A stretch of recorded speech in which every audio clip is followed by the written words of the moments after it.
Well, thank you. Well, thank you. Thank you. well, thank you. Thank you. Thank you. Oh, thank you. Well, thank you so much. Well, thank you. Well, thank you. Thank you, Temple Baptist Church, for another very warm welcome. When I come to this church, I love it. There's such an enthusiasm, such an excitement for the Lord, and it's just contagious, and I just love coming to this church, and I can't say enough good things about your pastor, Clarence Sexton. You know, I've been in the Congress for 29 years. I was a judge for 7.5 years before that. I've had what I consider to be a very fortunate career. God has really blessed me with my career, but I've gotten to meet in that time presidents and vice presidents, leaders of the House and Senate, many of the greatest business leaders in this world.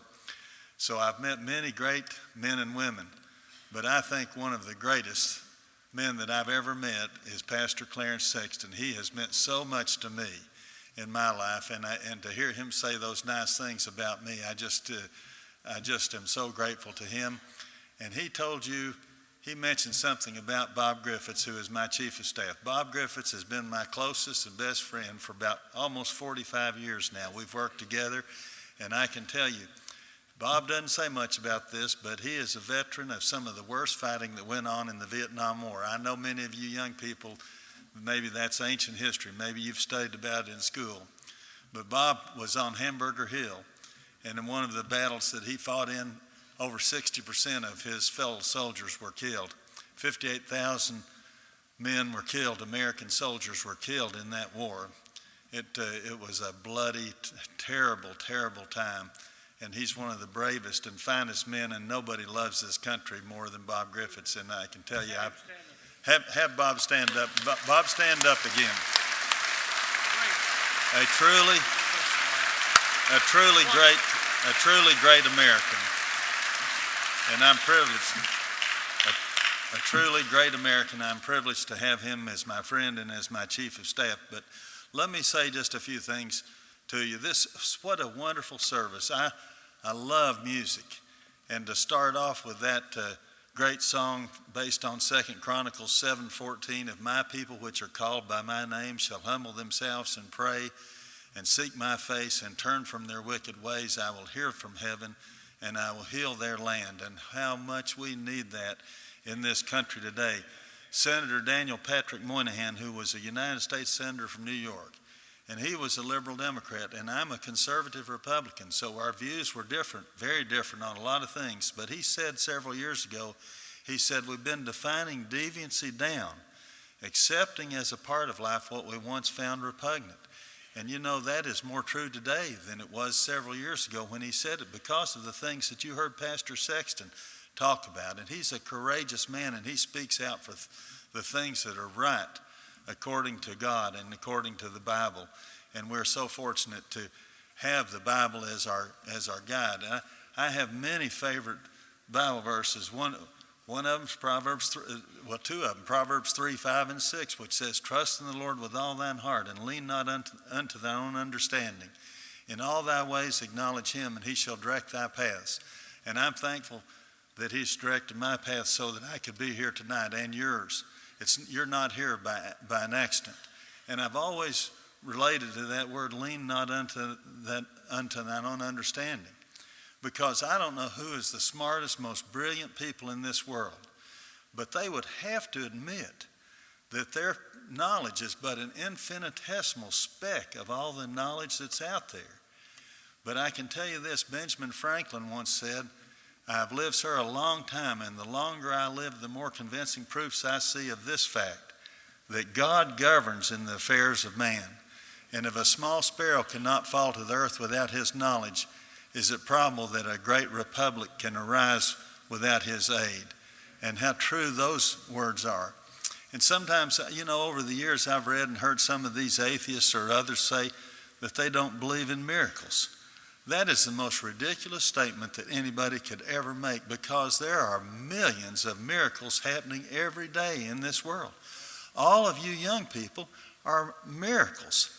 To think that you developed from a tiny little seed, and now there's over 7 billion people in this world, and there's not one exactly like you.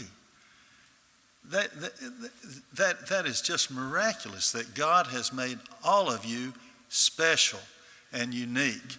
And I can tell you, if you will stick close to God in your lifetime, and you will do what the Bible says and pray without ceasing, if you will spend your life in prayer, you will be amazed at the miraculous, almost unbelievable things that you do. We take so many things for granted today, so many miraculous things. I spent my first 2 years as a student at the University of Tennessee as a salesman at Sears. And one of the things I sold was cameras. And now to think that these cell phones can take better pictures than those big cameras that I sold so many years ago. And the young people will get a kick out of this, Pastor, that when I was in high school as a bag boy at the A&P, I was making $1.10 an hour.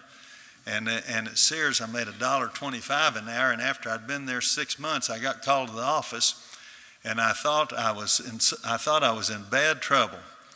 And I met a boy who was my same age at the escalator, David Weaver, and he sold down in paints. And I told him, I said, I bet I'd been hit by one of those Hallmark shoppers. These were mystery shoppers Sears had, and I thought I was in trouble. And David Weaver said he had sold a woman the wrong color of paint, and she just called him to bawl him out. He said, and I'm scared, and he said, I've got diabetes, and when I get too nervous, I pass out. We thought we were going to be in bad trouble, and they called us up there to tell us they were giving us a nickel an hour raise from $1.25 to $1.30 an hour. And of course, that's unbelievable to the young people here today. But I will tell you that if you will lead the right kind of life, you can do great things in your life. I can tell you this. I was probably one of the most bashful, shy boys that you ever saw. I mean, and to think that I ended up in the Congress of the United States and have spoken to just probably even a few million people all over the world, and so even to be speaking here tonight is almost unbelievable to me when I think about what I was when I was in high school, so bashful and so shy that I never could have stood up and do something like I've ended up doing. And I can tell you that you can do things much better, much greater than I've ever done, if you will only believe in it and you will follow God and follow Jesus Christ. I have several favorite Bible verses. Isaiah 40:31 is a favorite verse. If you need courage, read Joshua 1:9. What a great verse that is. But I have many others. The entire 34th Psalm is one of my favorites, especially the verse that says, this poor man cried out, and the Lord heard him and saved him out of all his troubles. The Bible is filled with just verse after verse that will help you through your life if you will only just follow it and read it as much as you possibly can. I will tell you, when I was growing up, I'm blessed now. I realize how blessed I was that if it was a good day, we were going to Sunday school and church. If it was a bad day, we were going to Sunday school and church. If we were in town, we were going to Sunday school and church. And if we were out of town, we were going to Sunday school and church. And I probably didn't appreciate it maybe as much when I was your age, but I certainly do now. And we spent many Sundays in my grandfather's little church. I had a grandfather who I heard my dad say one time never made $100 cash money any one month in his life. And he lived in a very rural place about 65 miles from here called Helenwood, Tennessee. He had his own little Presbyterian church there, and a big crowd at his church was 25 or 30. A more typical crowd was 15 or 20. And I spent many Sundays in that church when I was growing up. And my grandfather knew the Bible backwards and forwards. My grandparents never had a car. They never went on a vacation. I understand there are young people here today from New Hampshire down to Florida and various other states. And I want to welcome you to East Tennessee. But my grandparents never did get to go on a vacation or go to other states. But my grandfather never missed a Sunday for 63 years. It wouldn't happen today. And it's almost unbelievable to me as I say it to you. But that actually happened. And many years ago, as I was preparing to speak to a singles class at Wallace Memorial Baptist Church here in Knoxville, I came across a card that my grandfather had written for a sermon that he gave called The 10 Characteristics of a Christian. And I wish like everything that I'd saved that little card. But at the bottom, he put my favorite Bible verse, Micah 6:8. And it says in the verse leading into that, it says, the Lord does not want from us 1,000 rams or even 10,000 rivers of oil, or even the sacrifice of our firstborn, as great as a sacrifice as that would be.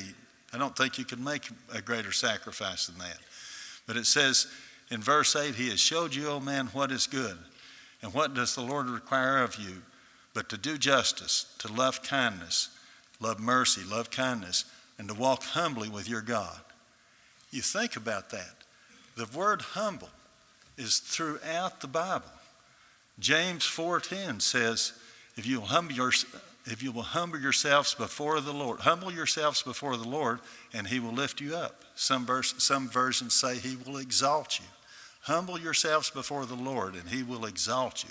He will lift you up, and he will do the great things in your life that you probably don't believe that you can do as you sit here tonight, because maybe you were like me and didn't have a lot of confidence when you were in your teenage years. And I know for a fact that Pastor Sexton, when he was a teenager, he was a great athlete, but I know that he never dreamed that he could do the things that he has done, or that God has done through him, through this church, and through things like Crown College. I know that I've been told that you're mainly 7th through the 12th grade. I hope that some of you who are in the 11th and 12th grades, when you start thinking about college, I hope that some of you are fortunate enough to get to come to a college like Crown College. I have met many of the young people who have gone to Crown College over the years. I've met them all through this community. I've been waited on at Cracker Barrel by students from Crown College. And I'll tell you, they're some of the finest young people that I have ever met in my life. And they come here from every state. And I hope maybe that some of you will come here. But when I think back about my grandfather, and I remember stories like when I was in high school, my grandfather was near death. And they didn't let young people into the hospitals in those years, but I will never forget my mother and dad coming home from the hospital. And my grandfather had been in what the doctors said was a coma. He hadn't said anything for a couple of days. He was near death. And they took our pastor, Reverend Bill Smith, who was the pastor of our church here in Knoxville. And Pastor Smith said to my grandfather, let me quote you some Bible verses. And he quoted some Bible verses, just like I've quoted some to you here tonight. And they told the story that my grandfather, for the first time, came up out of that coma and said, now let me quote you some. And I've never forgotten that. I've never forgotten that story. And even though my grandfather was not famous or not rich, I think that his influence lives on through my father, who preceded me in Congress. And they had 10 children. And all 10 of those children grew up in what would be considered bitter poverty today. My grandparents, when I was little, the bathroom was an outhouse, and that was not a joke. That was not for looks. It was actually used. And when my grandmother wanted to cook a special meal after church on Sunday, she would go out and grab a chicken and wring its neck and pluck it and fix that chicken for lunch. And now I've been in some of these really expensive, fancy restaurants in Washington, D.C. and New York and other places around the country, and I see them charging extra money for what is called free-range chicken. I just can't believe it. It's amazing to me. But I remember that so often, seeing that. But I think that my grandfather, even though he was not rich and not famous, that his influence lives on, because all 10 of those children became very successful in fields ranging from law and medicine to business and politics. And I'm blessed that I was in that kind of family. And you're blessed to live here in the United States of America, the greatest country on the face of this earth. I talked about the 7 billion people. Do you know that I saw 3 or 4 years ago the statistics, and they're about the same today, that 58% of the people in this world have to get by on $4 or less a day. You think about that. Most young people your age around the world have never been to a mall. Their families don't have a car. They have maybe 2 or 3 sets of clothes if they're lucky. And they're hoping they're going to get one good meal today and probably aren't. We are blessed beyond belief to live in the United States of America. And I can tell you, God has blessed every nation in this world with natural beauty and our natural resources that can make that country wealthy. But they've had the wrong leadership. They've fallen for socialism and communism, and they've fallen for this myth that government could solve all the problems. I can tell you, government cannot solve all the problems. Government has messed up almost everything it's gotten into. There was a time when I was growing up when medical care was really cheap and almost everybody could afford it. And then government got into it, and now only the richest billionaires in this world can afford it. It's a shame. I remember a time when I went to college, nobody had to borrow money to go to college. Anybody who needed to could work part-time and pay all their expenses. The University of Tennessee cost me $90 a quarter when I started there, $270 for the first year, and $405. And it shocks the students at UT when I tell them that. But then the federal government started pushing a thing called the student loan program. And it helped the professors and the administrators, but it sure did hurt the young people, because now almost all the young people get out of college with debts. President Reagan used to say that the most dangerous or false statement in the world is I'm from the government and I'm here to help you. You have to watch out about that, because I can tell you, ladies and gentlemen, only God can solve these problems that we're facing in this world today. Only God can solve these problems. Your personal problems and the problems that we face as this country. Only God can solve those problems, because miracles come from God. They don't come from the government, I can assure you. Let me say too, I said we're blessed to live in this country. And of course, we've just been through July 4th, a time when we should show our gratitude for our country. And we have patriotic programs around all over the place, and I think that's a really good thing. I've always loved that song, the Battle Hymn of the Republic, which says, "In the beauty of the lilies, Christ was born across the sea, with a glory in his bosom that transfigures you and me. As he died to make men holy, let us live to make men free." And we don't think about that enough. This country became the richest, most prosperous country on the face of this earth, because we gave our people the most freedom. And that's the key. That's the key. And we didn't believe in government. We believed in God, and we believed we believed that God would set us free, as the Bible tells us. And you know, we never sing the second stanza of the national anthem, but it says, "Then conquer we must when our cause it is just. And this be our motto, in God is our trust, and the star-spangled banner in triumph shall wave over the land of the free and the home of the brave." We never sing that stanza, but you think about those great words.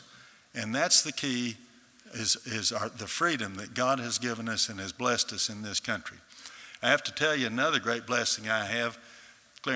Pastor Sexton mentioned my family, and I have been blessed in that way. And I now have 9 little grandchildren, all here in Knoxville. I'm very proud of that. And a week before last, my son Zane called up, and he said, "I'm going to put his son, Zane Jr., who's 4 and a half, on the phone." He said, I want you to listen to him say his prayers." And he said, "Which prayer do you want to say?" And so, because they've got different prayers they've taught him, and so Zane said he was going to say the Lord's Prayer. And he did it perfect, right down to where it says, "Give me today my daily bread." And then he said, "One nation under God, indivisible, with liberty and justice for all." He combined the Lord's Prayer and the national anthem, and I guess that was a mixing of church and state, but I can tell you, I think if you stop to think about it, it's a pretty good prayer. And I can tell you that if we had more of a mixing of church and state in this country, this nation would be a better, stronger place. Pastor Sexton wanted me to mention public service, and I hope that some of you will be interested in public service. I first got really interested in government and politics when I was your age, when I was in high school. In fact, I sent my first paycheck. As a bag boy at the A&P grocery store, I had worked 20 hours that week, and I'd made $19 and some odd cents, and I sent a contribution to the Barry Goldwater campaign, a man who was running for president. That's ancient history to most of you, but I can tell you, I hope that you will get interested in government and politics, because we need more Christians in government. George Washington once said that you cannot have good government without morality. You cannot have morality without religion, and you cannot have religion without God. And how true that was when he said it, and how true it is still today. And William Penn, the founder of Pennsylvania, who Pennsylvania is named after, said, "That nation which is not governed by God shall be ruled by tyrants."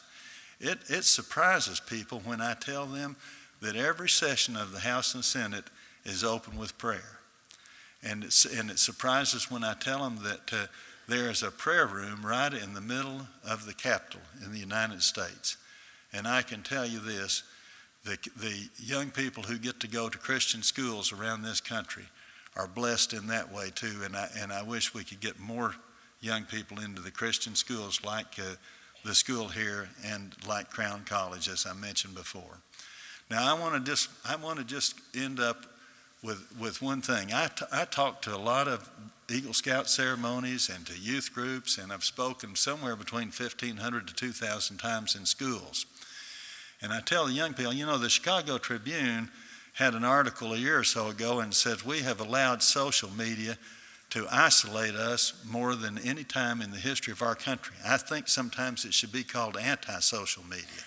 And I tell the young people, I know that you've got to spend time with the computers and work with the iPods and the iPads and all this, but I tell them that if they will help out, if they'll try their best to pull away from those very addictive screens and help out a live human being, your life will mean more to you if you can do that. And it's very hard to do that. It's just amazing how much time we spend staring at these screens. But you need to pull yourselves away from those addictive screens and go out and live your life and go out and help out other people, and your life will mean more to you if you do. And I want to illustrate that by telling you this story. Pastor Sexton mentioned that he had been through some tough times. Everybody goes through tough times. Everybody gets hurt by life. Everybody suffers the loss of loved ones or serious illnesses or business problems or family problems. And that's not to be pessimistic. I will tell the young people, I think life is filled with 95% good times and maybe 5% bad times, but you need to study the Bible. You need to come to church and Sunday school to be prepared for those tough times that come into everybody's life.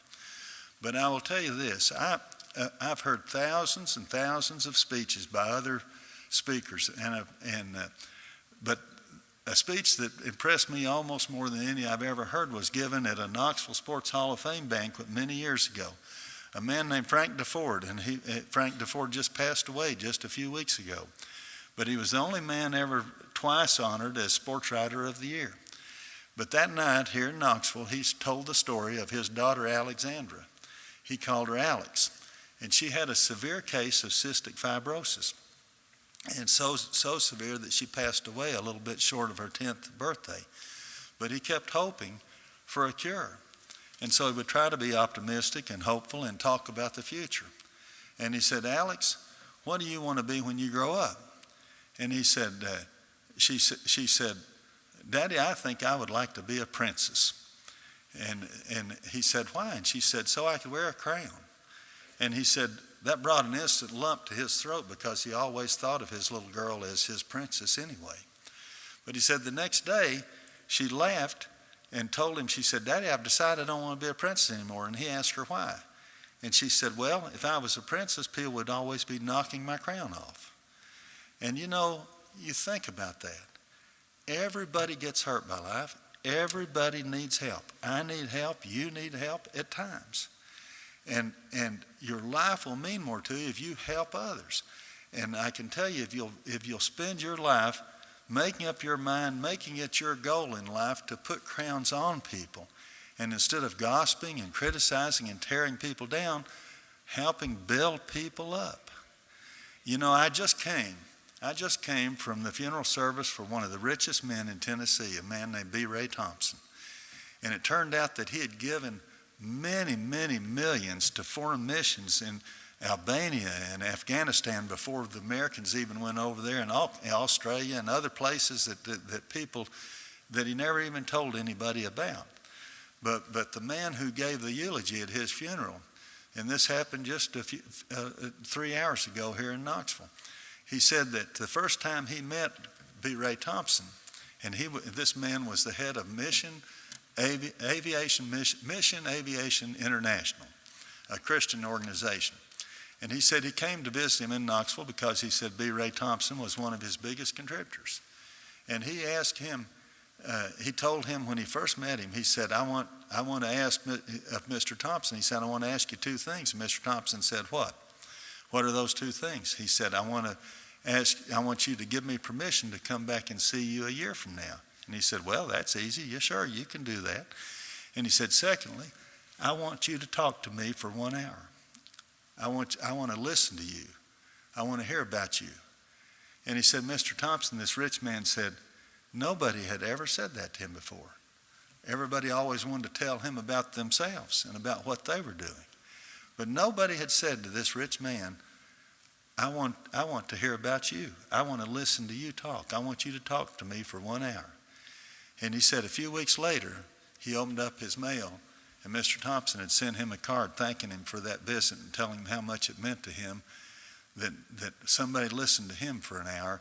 And he enclosed the biggest check that he had ever seen in his entire life, this contribution. And you know what? We come up now in this me generation, and all of us, including me, we all are selfish and self-centered.